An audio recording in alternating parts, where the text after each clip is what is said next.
Senator Booker, are you prepared, though, to be expelled from the Senate? And if that's the case, what do you say to your constituents in New Jersey who want you to be their senator and not somebody else? So first and foremost, my purpose is more important than my position.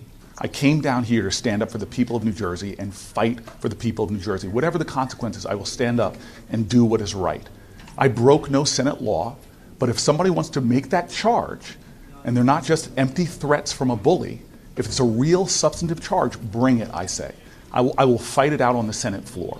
And so this is, to me, political posturing, trying to shield the public, distract the public, that we are about to rush to confirmation of a person that we only know 10% of their record. Nobody would even hire an intern in their office in the Senate if you only see 10% of the person's resume.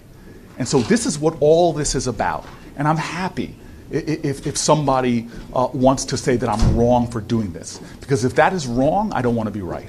And what do you say to your colleagues on the Republican side who are accusing you of just doing this as a stunt to give yourself a head start for a potential presidential? So first of all, I'm tired of the broad brushes we paint with Democrats and Republicans. To me, this is not a partisan issue. Chuck Grassley, Senator Kennedy, Senator Lee have disagreed with me vociferously, but they've accorded themselves in the ways that senators should with dignity and respect. This is not a partisan issue.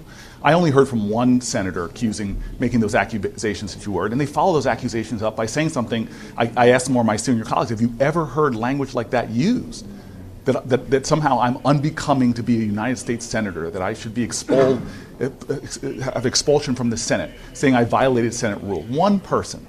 So let's not make this a Democratic-Republican thing. I have good friends, good colleagues on the other side of the aisle, and this shouldn't play into the tribalism that too often rears its head in this country. This is about one person who made some very serious charges about me in an open forum, in an open hearing, and on the record.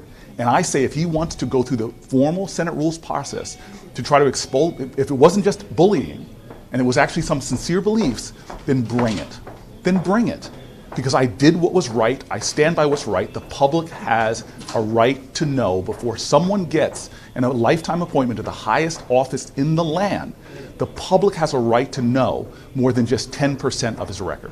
So do you have any confidence at the end of this that it's going to make any difference, that what you're asking for is going to see more documents to get the other 90%? This is not a stalling or delaying tactic. This is what my job is in accordance with the Constitution. In order for me to give advice and consent, we should be able to go through the record of the candidate that's put before us. Even when I ran for the United States Senate, the public I had documents pulled from my high school records, from my college records, things I had written in college. We're being shielded from seeing not just 90% of this person's record, but records during critical periods of this person's career, when they were in the White House, when issues of torture and human rights, issues of abortion, issues of can people in this country marry?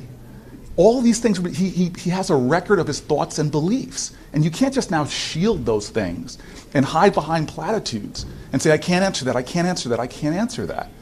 So this is not a partisan issue, this is not a delay tactic, this is just common sense. We have only seen about 10% of this person's records. There are so many documents that would give us a chance to thoroughly vet this candidate. What's the rush? It's a lifetime appointment. Waiting a week or two to go through these documents, to make them open to the public, to have a thorough and robust debate. We should take what we're doing here with serious gravity. I do, and I'm willing to stand by my beliefs that we should vet this candidate, that this should be open airing of the issues. I stand by that, and I'll accept the consequences of anybody that wants to challenge my right to do so as a United States Senator in the United States of America. Do you have any expectations he might be more open in the closed session that's coming if you ask these, or are you planning to ask these similar questions? But again, understand the closed session that we're going into, my Senate colleagues and I only have 10% of his record to even ask him about, because they're holding back. And who's holding them back? Is this two presidents holding it back? Is this the National Archives holding it back? No. These are being held back by a political person who used to work for the nominee. Imagine if you were going in for a job interview and your buddy could tell that interviewer, well, you can't see these things because I deemed them so. That's not how the real world works. We are United States senators with a very important role to play for this country, to advise and consent on a Supreme Court nominee.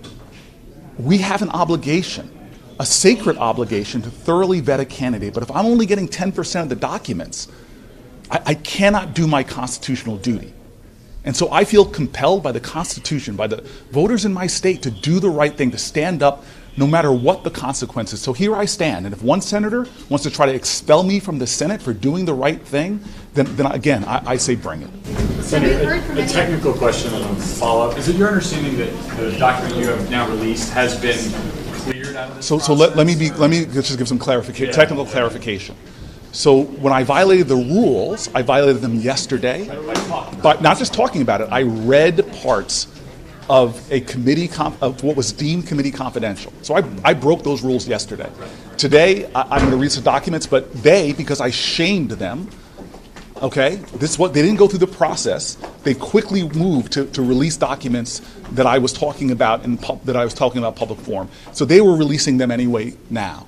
But yesterday I broke the sham committee confidential rules. Yesterday I broke these sham committee confidential rules, and I accept full responsibility for what I'm doing.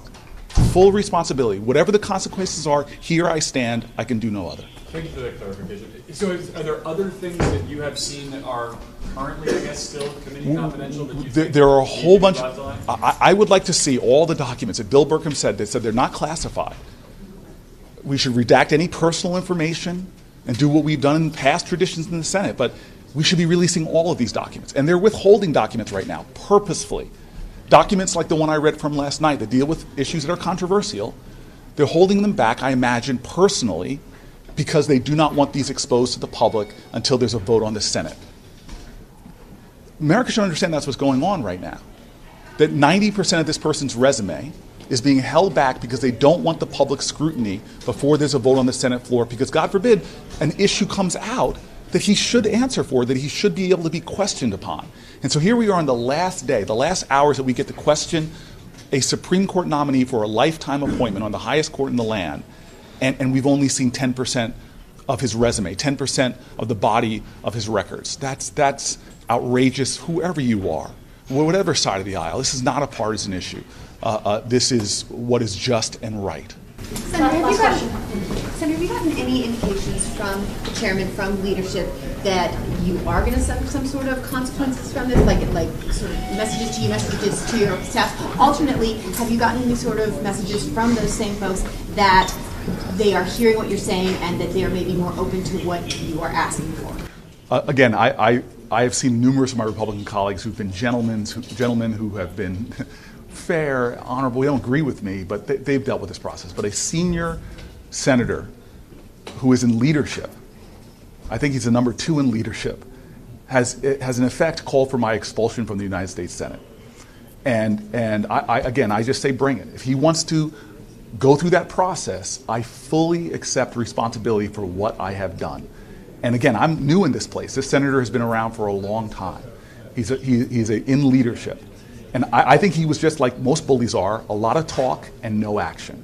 And so let's see what he does. I'm willing to accept responsibility for my actions, but I don't know what that senior senator will do. But nothing about like them hearing your opinion, like giving you. Well, this is again. My point is that this whole thing is a sham. It won't stand up. It won't stand up to public scrutiny. It won't stand up to common sense. It won't stand up. And so again, I know I stand on strong moral grounds. I stand on constitutional grounds, and I stand for the folk from Jersey. So I'm going to be okay. No matter what happens, I accept the consequences, and I've had my opportunity to have my say. Thank you. Thanks, Senator Booker.